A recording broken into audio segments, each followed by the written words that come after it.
This is a follow-up to a previous answer video I made which explained how to connect to a closed Excel workbook to copy the data from it. In that video we connected to a workbook which had a single worksheet whose name we already knew. So that begs the obvious question, what if the workbook you're connecting to has multiple worksheets? You don't know how many there are and you don't know any of their names. Well, this video is going to show you how to deal with that situation. I'm starting with an almost blank workbook. I've just got some column headings written into the top row of sheet 1, and that's where we're going to end up with all the data we'll copy. The information is going to come from another workbook called Movies by Year, and that one has multiple worksheets. So each worksheet has a list of films that were released in that particular year, and the number of rows on each sheet is different. That Movies workbook is stored in a subfolder from where the main workbook is saved. So I've saved this as a macro-enabled file already, and the Movies by Year workbook is just stored in the My Files folder sitting in the same location. So let's just close down the Movies by Year workbook so we don't have that open. That's kind of the point of the video. And then we'll head to the Developer tab and the Visual Basic Editor, and we can insert a new module into the project. And I'll create a quick subroutine called Get All Movies. The technique we're going to use to do this relies on the Microsoft ActiveX Data Objects library. So that we get some help with the IntelliSense, let's set a reference to that library by heading to the Tools menu, choosing References, and then we can scroll down through the list to find Microsoft ActiveX Data Objects. You should find multiple versions of this library installed. Just go with the latest one you have available. In my case, it's 6.1. Having checked the box next to that, I can click OK, and that means I can create some objects, some variables that use classes defined by that library and get some help from the IntelliSense at the same time.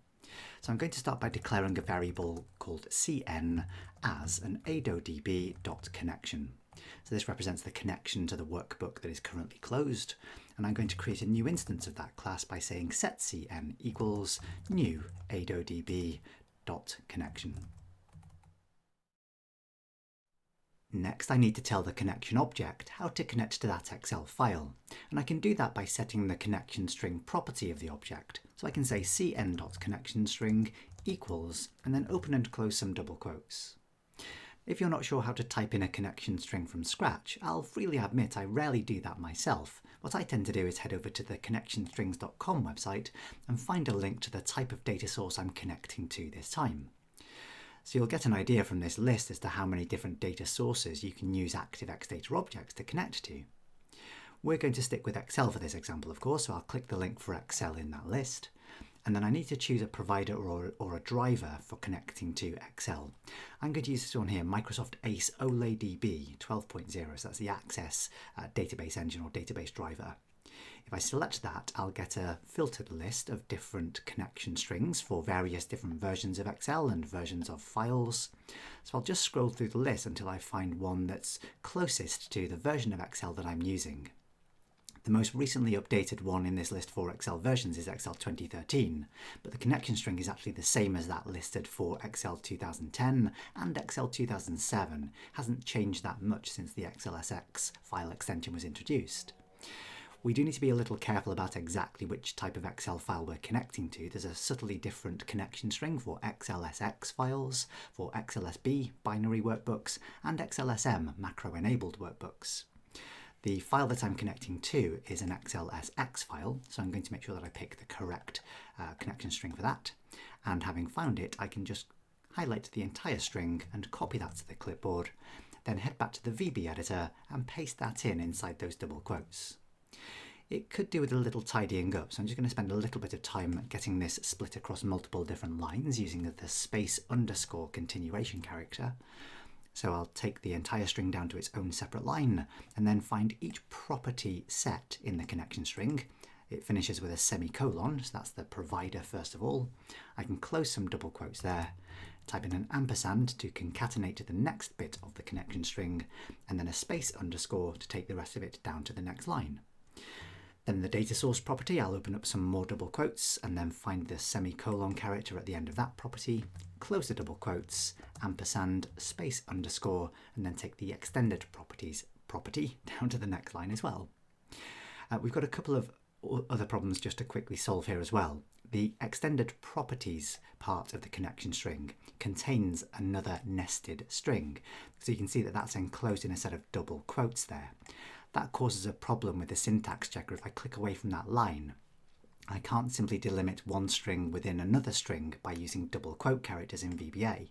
I've got a couple of choices for fixing that. I can either double up my double quotes, that will work. I find that a bit confusing personally, so in this case I'm going to use single quotes to enclose that string within the main connection string.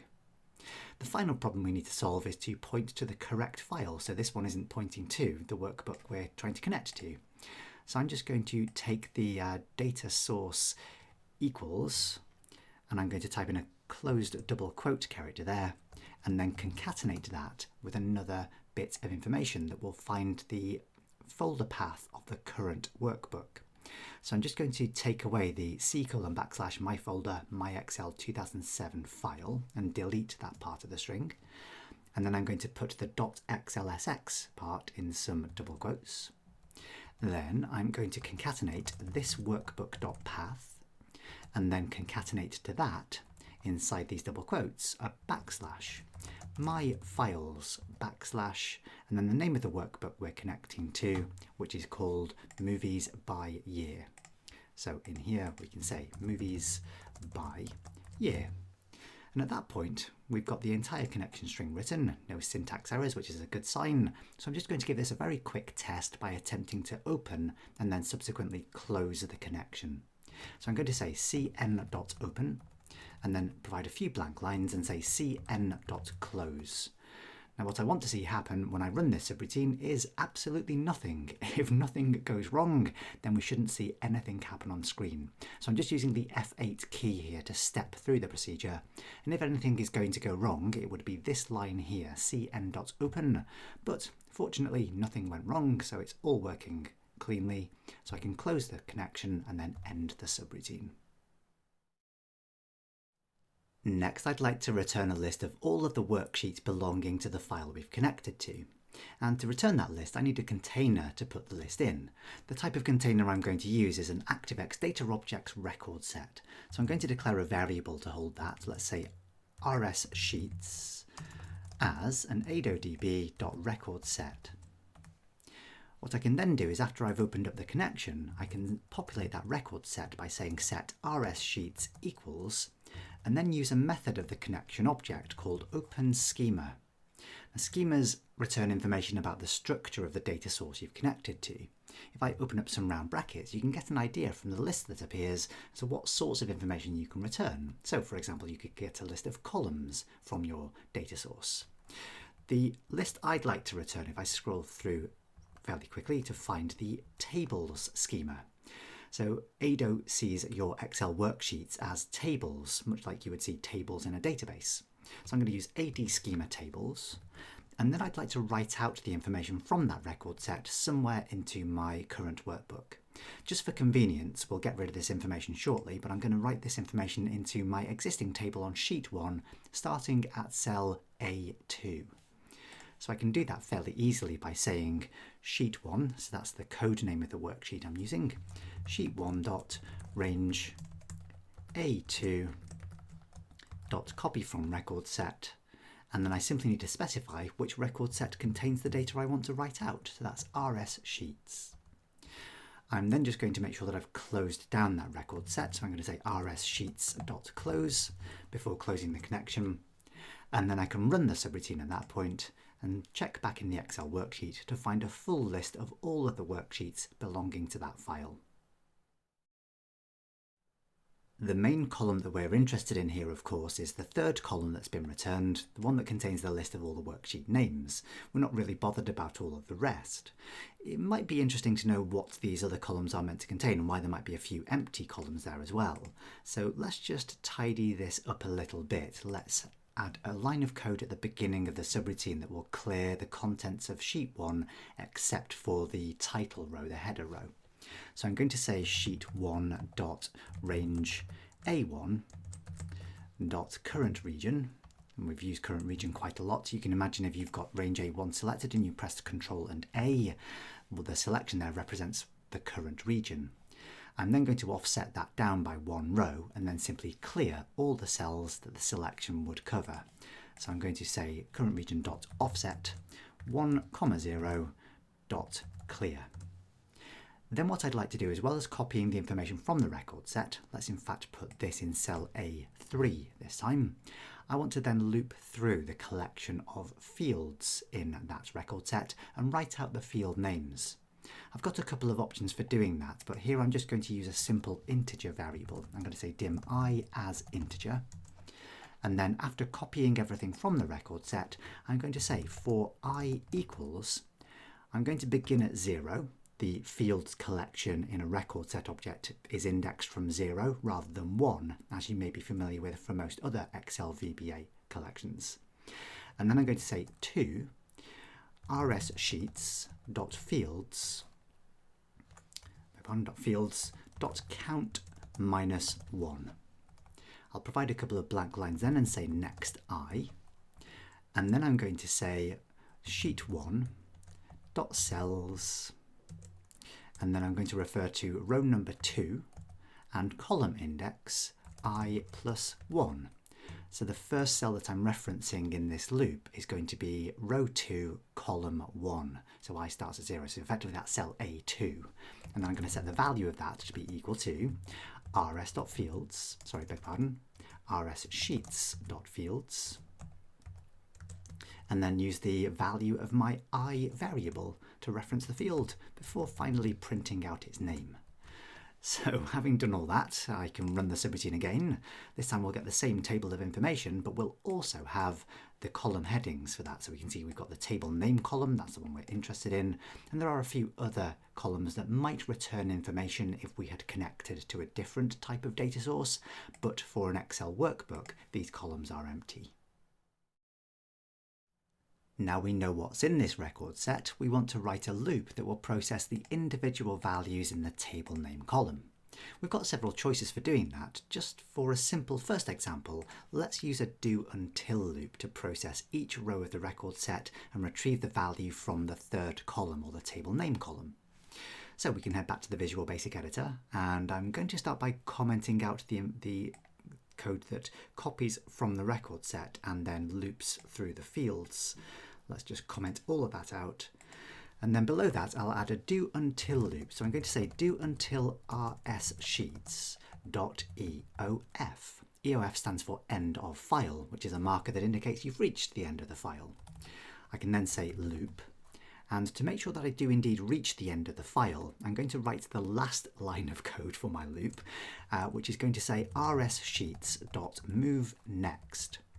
So you can imagine when you open up a record set, you have a pointer pointing at the first row, and then you can retrieve information from that row and then move to the next row. And you can carry on doing that until you reach the end of the file, and that's what our loop, that's when our loop will stop.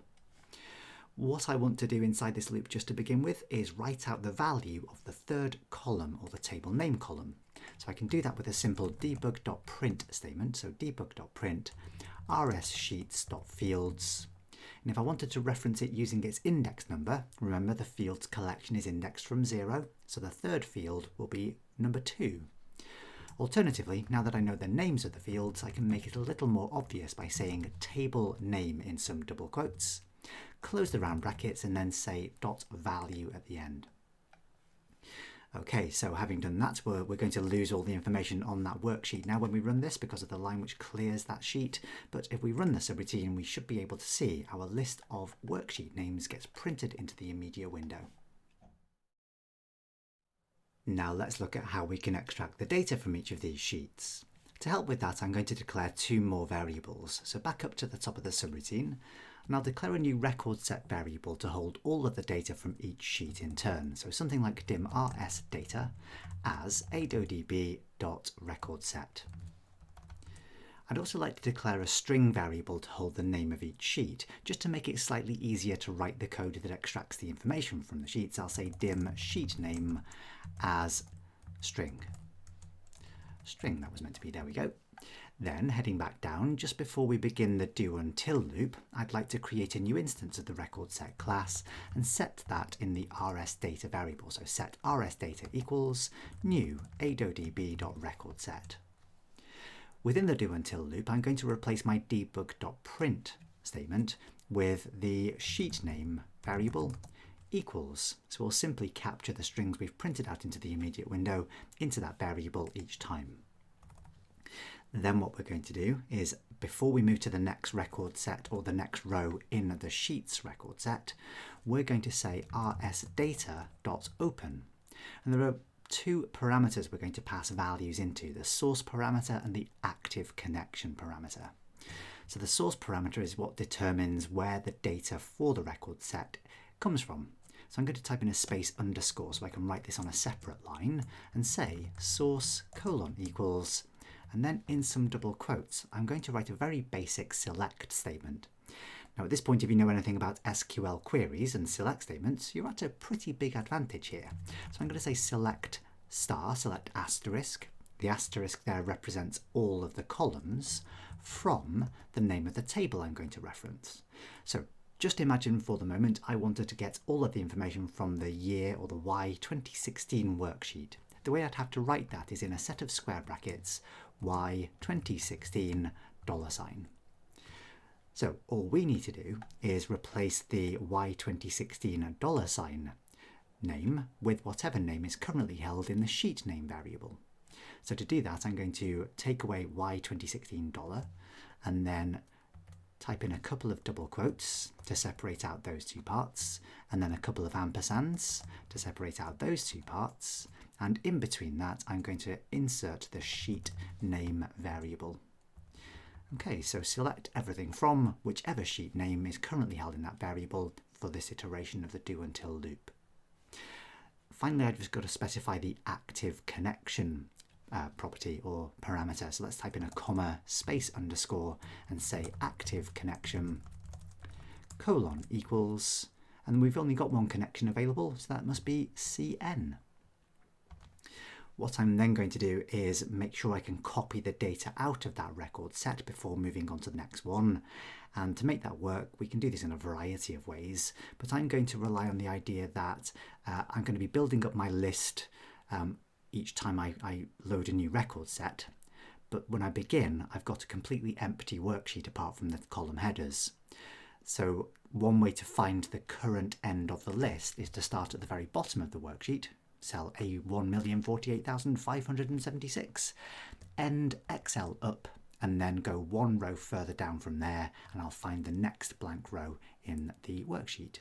So to program that, let's add a new line that's going to say sheet 1 dot range A1,048,576, oops, sorry, completely got that wrong, 48,576 dot end Excel up dot offset 1,0 dot copy from record set, and then I can specify the RS data record set this time. So the same technique we were using previously to get our list of sheet names from the RS sheets record set.